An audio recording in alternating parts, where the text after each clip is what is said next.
जाते थे। बुढ़िया देते हलवा आदि बढ़िया बढ़िया व्यंजन बनाकर खिलाती थी। फिर स्नान करके भोजन बचा हुआ खाना एक थाल में रखकर खा लेता था। भोजन के साथ घूमता फिरता। उसकी पत्नी बार बार उसे कहती थी, अरे उसे कोई अरे तुम बार बार क्यों काम के लिए बढ़िया बढ़िया व्यंजन बनाकर खिलाती है। तब उसकी पत्नी व्यंजन बनाकर नहीं खिलाती बल्कि सबका बचा हुआ था भोजन खिलाती। स्वयं अपनी आंखों से देख लेना। अपनी पत्नी के बात पर उसे यकीन न था। एक दिन इस बात की सच्चाई जानने का नियम करके वह सिर्फ सो गया। थोड़ी देर के बाद उसकी माँ आदि बनाकर खिलाए। भोजन के बाद उन्हें लड्डू खाने को दिए। भोजन करके वे अपने काम पर चले गए। उनके जाने के बाद को एक थाली में रखा। बचे हुए लड्डुओं को टुकड़ों को एकत्र करके दोबारा लड्डू बनाए। उसके बाद बुढ़िया ने सातवें बेटे को भोजन करने के लिए कहा। उसने सोते हुए चादर के नीचे से सब कुछ देख लिया था। वह उठकर बोला, माँ मुझे भूख नहीं है, मैं परदेश जा रहा हूँ। बुढ़िया ने कहा, कल जाता हो तो आज ही चला जा। बुढ़िया के कठोर वचन सुनकर वह तुरंत परदेश जाने की तैयारी करने लगा। चलने से पहले वह अपनी पत्नी के पास गया। उसकी पत्नी गौशाले में गोबर के कंडे पात रही थी। उसने जाकर अपनी पत्नी से कहा, हम जावे परदेश को आवेंगे कुछ काल, तुम रहियो संतोषी में धर्म अपनो पाल। अपने पति के वचन सुनकर कुछ गंभीर स्वर में पत्नी बोली, तो निशानी अपनी देख धरू में दीर सुधी मत बिसरियो, रखियो मन गंभीर। अपनी पत्नी के वचन सुनकर वह बोला, मेरे पास निशानी के लिए बस यह एक अंगूठी है, इसे अपने पास रख लो। लेकिन अब तुम भी अपनी कोई निशानी मुझे दे दो, ताकि परदेश में उस निशानी को देखकर तुम्हें याद कर सकूं। वो अपने पति की बात सुनकर वह बोली, ना तो मेरे पास निशानी के लिए कुछ भी नहीं है। फिर कुछ सोचकर उसने गोबर के हाथ से उसकी पीठ पर हाथ लगा दी। सातवां बेटा अपनी पत्नी के उस निशानी को लेकर परदेश के लिए चल पड़ा। कई दिनों की लंबी यात्रा करके वह एक सुंदर बड़ विशाल नगर में पहुंचा। वहां उसने कई दुकानदारों से नौकरी देने के लिए प्रार्थना की, लेकिन सबने उसे परदेशी जानकर उसकी प्रार्थना ठुकरा दी। निराश होकर अंत में वह एक सेठ की दुकान पर पहुंचा। उसने सेठ से भी नौकरी देने की। उस सेठ ने उसे तुरंत नौकरी हुई और वह उस लड़के से बहुत खुश हुआ। कुछ ही दिनों में उसके व्यवहार से आने से चलने लगा। उसने उसकी मेहनत और ईमानदारी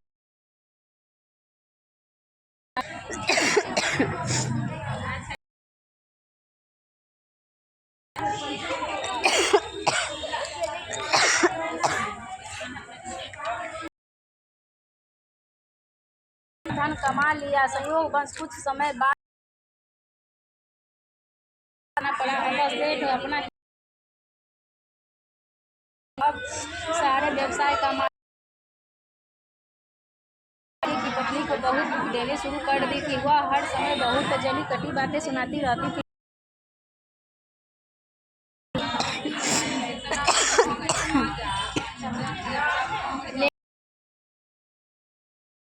उसकी जेठानियां उसे कुछ न बुढ़िया उस लड़के लाने के लिए भेज देती थी। उसे आटे से निकले चोकर कटोरे में पानी पीने के लिए देती थी। वह बेचारी चोकर की बस इसे अपने भाग्य का लेखा सोचकर चुप रह जाती थी। एक दिन वह जंगल में से लकड़ियां काट कर लौट रही थी। उस रास्ते पर संतोषी माता का लड्डुओं का कटोरा जमीन पर रख वह कुछ देर आराम करने के लिए रुकी। मंदिर में उसने बहुत सी स्त्रियों को पूजा करते देखा तो उसने पूछा, आप सब किसकी पूजा कर रही है? इस पूजा के करने से क्या पुण्य मिलता है? एक स्त्री ने उसे बताया, हम सब संतोषी माता का व्रत करके उनकी पूजा कर रही हूँ। संतोषी माता की पूजा करने से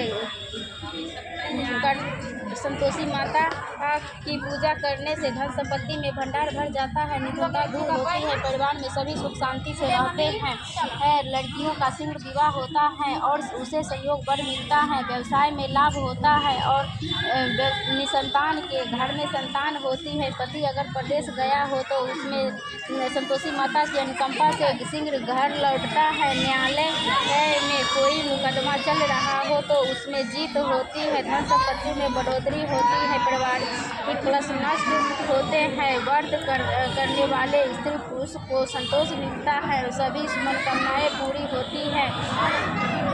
स्त्रियों से संतोषी माता के व्रत के बारे में इतना सुनकर उसने व्रत करने की विधि भी पूछी। तब एक बूढ़ी स्त्री ने उसे बताया, संतोषी माता का व्रत करके गुड़ और चने का प्रसाद बांटकर स्वयं भी प्रसाद ग्रहण करना, कभी नहीं भूलना। संतोषी माता गुड़ और चने से की गई पूजा से प्रसन्न होती है। संतोषी माता का व्रत शुक्रवार को ही किया जाता है। शुक्रवार को सूर्योदय से पहले तो उठकर स्नान नदी निवृत्त होकर संतोषी माता के मंदिर में जाकर पूजा करके व्रत कथा सुननी चाहिए। मंदिर में न जा सको तो घर के किसी भी कमरे में संतोषी माता की मूर्ति या चित्र रखकर छोटा सा मंदिर बनाकर पूजा करनी चाहिए। व्रत करने वाले व्यक्ति को उस दिन कोई भी खट्टी चीज़ या खट्टा फल नहीं खानी चाहिए और घर में भी किसी को खट्टी चीज़ नहीं खानी चाहिए। संतोषी माता के व्रत के बारे में सभी बातें पूछकर अपने बेटे की बहू ने मन में निश्चय किया, आज सारी लकड़ियां बेचकर गुड़ और चने खरीद कर आने वाले शुक्रवार को संतोषी माता की पूजा अवश्य करूंगी। उसी दिन उसने लकड़ियां बेचकर गुड़ और चने खरीदकर शुक्रवार को सूर्योदय से पूर्व उठकर उसने स्नान नदी किया। फिर एक कलश में स्वच्छ ताज़ा जल भरकर चने और गुड़ के साथ जंगल की ओर चल पड़ी। रास्ते में संतोषी माता के मंदिर में जाकर उसने संतोषी माता की विधि व्रत पूजा की और व्रत कथा सुनी। फिर संतोषी माता के चरणों में सिर रखकर प्रार्थना की, हे माता, मेरे कष्ट दूर करो, मैं हमेशा तुम्हारी पूजा करूंगी, मेरा पति प्रदेश से सकुशल लौट आए।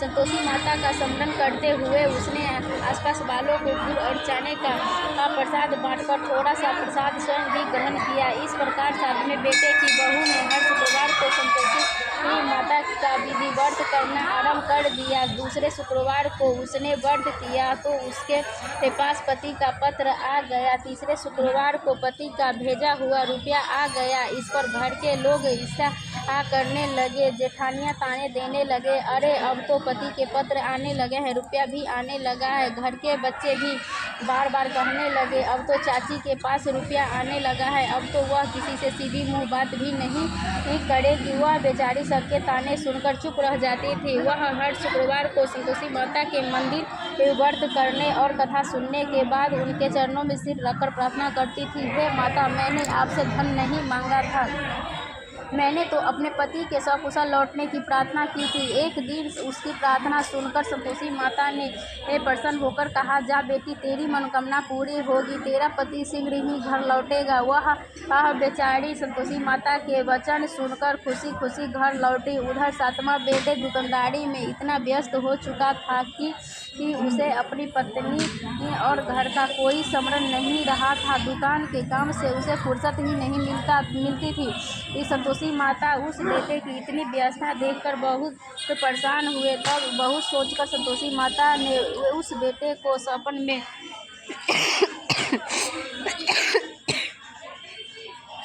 दर्शन देकर कहा, धनी साहूकार सो रहा है या जाग रहा है? वह बोला, हे माता, मैं जाग नहीं रहा और सो भी नहीं रहा, आप मेरे लिए आज्ञा करें। संतोषी माता ने कहा, तूने परदेश में आकर इतना धन कमाया, पर क्या तुझे अपनी पत्नी का भी कुछ स्मरण है? उसने कहा, हे माता, मुझे अपनी पत्नी का तो स्मरण है, लेकिन इस दुकान से कहीं जाने का मुझे आवश्यक ही नहीं मिलता है।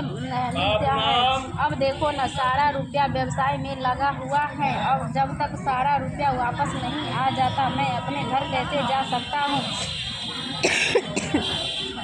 संतोषी माता ने कहा, कल सुबह उठकर संतोषी माता का नाम लेकर मंदिर में घी का दीपक जलाकर पूजा करना, और फिर दुकान पर जाकर संतोषी माता के नाम का दीपक जलाकर प्रणाम करके काम शुरू करना।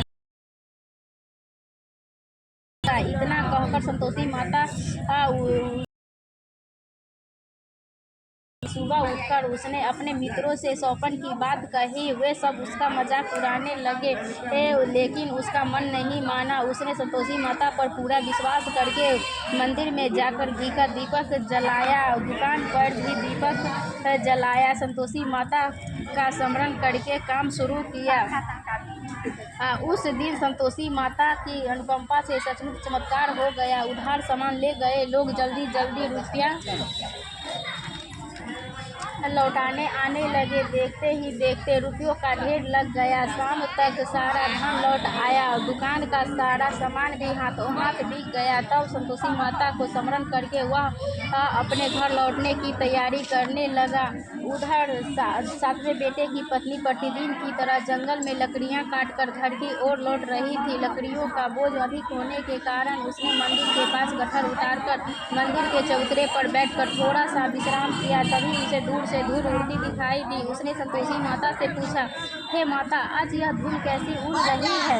माँ ने प्रसन्न होते हुए कहा, आज तुझे तेरी पूजा का फल मिलेगा। तेरा पति परदेश से लौट रहा है, यह धूल उसके लौटने से उड़ रही है। अब तू इन लकड़ियों के 3 हिस्से कर, एक हिस्सा नदी के किनारे रख, दूसरा हिस्सा मंदिर में रख दे, और तीसरा हिस्सा को सिर पर रख कर ले जा। तेरा पति लकड़ियाँ जलाकर